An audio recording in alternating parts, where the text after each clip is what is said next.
Hai guys, selamat datang di FD Neko. Hari ini saya ingin mengunboxing VGA GTX 1660 Super dari Colorful. Ini saya mendapatkan VGA bekas dari toko ijo. Mungkin sekarang kalau kalian cari harganya sekitaran 2 jutaan ya. By the way, ini VGA masih garansinya malah guys, 2023. Makanya lebih worth it. Dan kita langsung aja lihat kardusnya. GTX 1660 Super. Bisa dilihat dari sisi sampingnya. Baik lagi ke bawahnya ya, kita bisa lihat itu spesifikasinya dan fiturnya. Ini arsitekturnya Turing ya guys. Nah ini bagian belakangnya bisa dilihat di situ ada fitur tambahan lagi seperti high quality capacitor, CPU core dan lain-lain. Oh ya, sebagai perbandingan ini GeForce 1660 Super ini berada di tengah-tengah ya guys ya, dari keluarga 1660. Yang di atasnya ada 1660 Ti.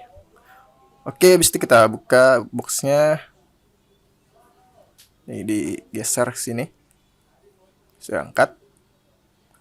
Sini ada busa, lalu kita disambut oleh panduannya. Panduan singkat. Seperti ini lembarannya.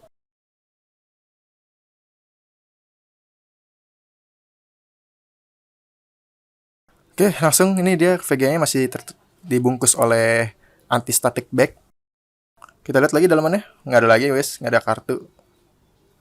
Mungkin untuk garansi kayaknya langsung diklaim langsung aja, tinggal bawa barang dan kardusnya mungkin ya guys.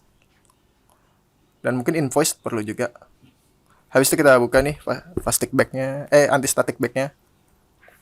Nah ini dia VGA-nya. Kita lihat dari depan. Ini merah hitam ini kelihatannya mirip kayak ini MSI Gaming X ya guys. Jadi terkesan mirip. Nah ini kita lihat backplate-nya, dia mempunyai backplate besi. Dan ini balikannya masih garansi ya guys, segelnya masih ada tuh. Dan kita lihat lagi di bagian atasnya. Di sini dia memakai 8 pin ya guys, power supply. Jadi minimal ini kalian harus punya 8 pin power supply. Biasanya itu standarnya ada di power supply 500 watt. 500 wattnya kalian cari yang merek yang terkenal ya guys pastinya. Dan di sini kita bisa lihat dia heat pipe-nya mempunyai 4 ya guys, 4 heat pipe. Nah ini heat pipe-nya. Dan di bagian memory chip-nya dia mempunyai heatsink juga, jadi lebih adem.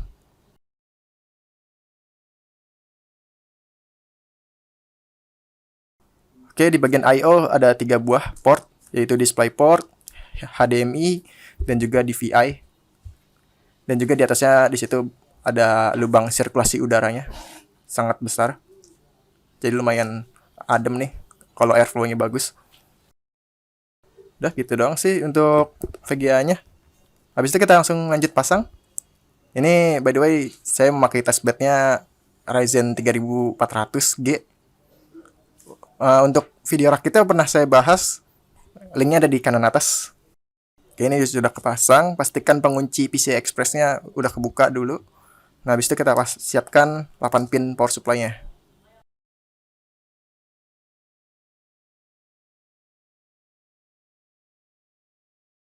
Oke, sudah kepasang, habis itu kita kencangkan VGA-nya dengan membautkannya. Kalau untuk casing ini dia masang ini dulu ya guys.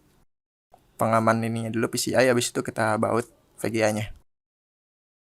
Oke, kalau misalkan udah kepasang, langsung kita tes beberapa game. Pertama kita mulai di game Apex Legends. Ini game e-sport yang memakan VGA yang cukup lumayan. Ini saya setting high ya guys. Dan untuk kinerjanya di bagian pas mau turun terjun, lumayan agak di bawah 60. Tapi ya itu normal sih karena masih load untuk mapnya. Tapi pas sudah mulai mendekati ke daratan dia udah mulai naik drastis ke 120 fps. Ngedropnya paling mentoknya di sekitaran 80 90 fps. Ini sangat bagus sih karena ini kita mengingat preset grafiknya di setting high ya guys.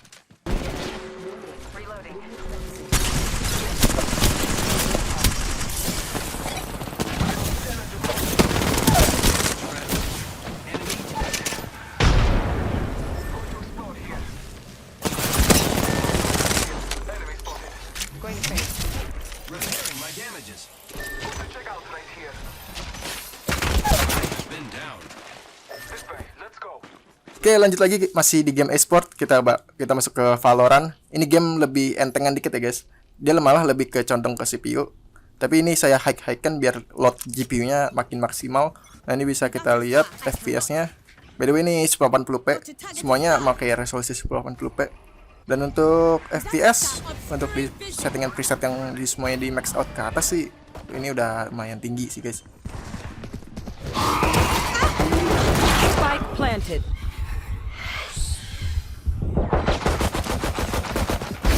No problem, no problem. Oke, lanjut kita ke F1 2022. Ini saya settingannya custom ya, guys. Ada yang medium, ada yang high. Dan untuk tekstur streaming tadinya saya mau coba ini high, tapi entah kenapa kayak ada stutter gitu. Makanya saya turunkan ke medium agar menghilangkan stutter. Dan game ini lumayan agak berat sih, guys. Jadi dia sekitaran FPS bisa dilihat sekitaran rata-rata di 50 FPS, ngedropnya di 40. Kalau misalkan di kondisi ini hujan, saya buat hujan karena lebih berat loadnya. Dia turunnya bisa ke 30 fps-an. Tapi ya normal lah karena ini presetnya di saya high kan. Kalau mungkin sih idealnya ini lebih ke medium sih, guys.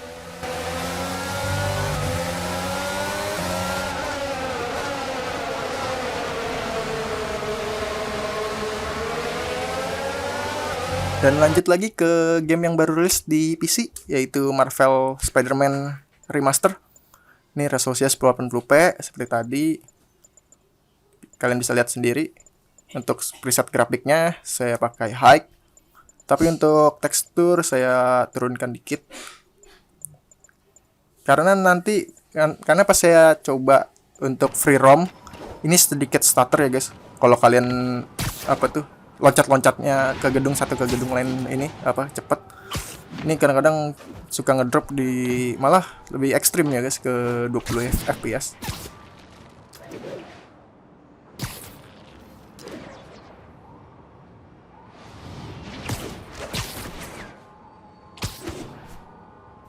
Tapi kalau udah kalian untuk nge-combatnya atau cutscene-nya udah stabil sekitaran 40 ke 60 fps. Dr. Octavius, what you got there? Ya, untuk preset yang hampir rata kanan ini sih udah cukup impresif sih untuk GTX 1660 Super ini. Ditambah kita mengingat VRAM-nya cuma 6 GB ya, guys. It's Spider-Man. You know what to do.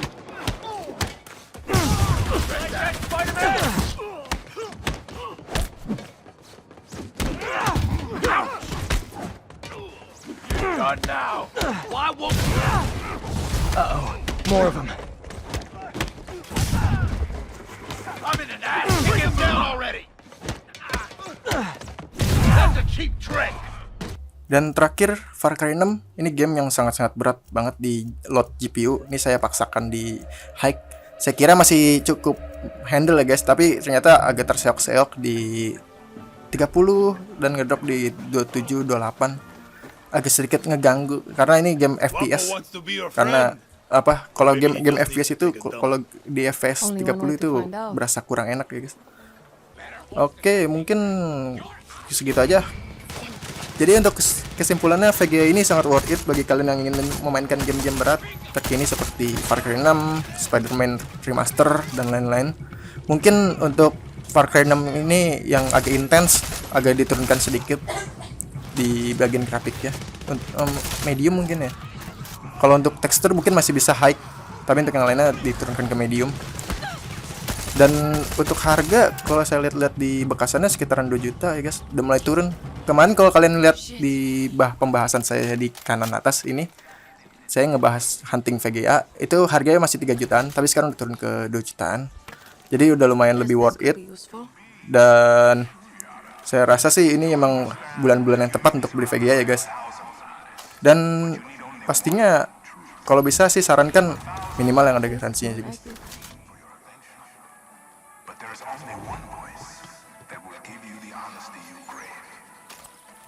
Oke, mungkin segitu aja. Kalau misalkan kalian ada yang ingin komentar, silahkan komentar di bawah.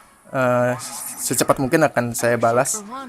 Dan jangan lupa untuk like video ini dan juga subscribe. channel FD Neko agar terus berkembang ke depannya ya guys. Oke, mungkin itu aja. See you later guys. Bye.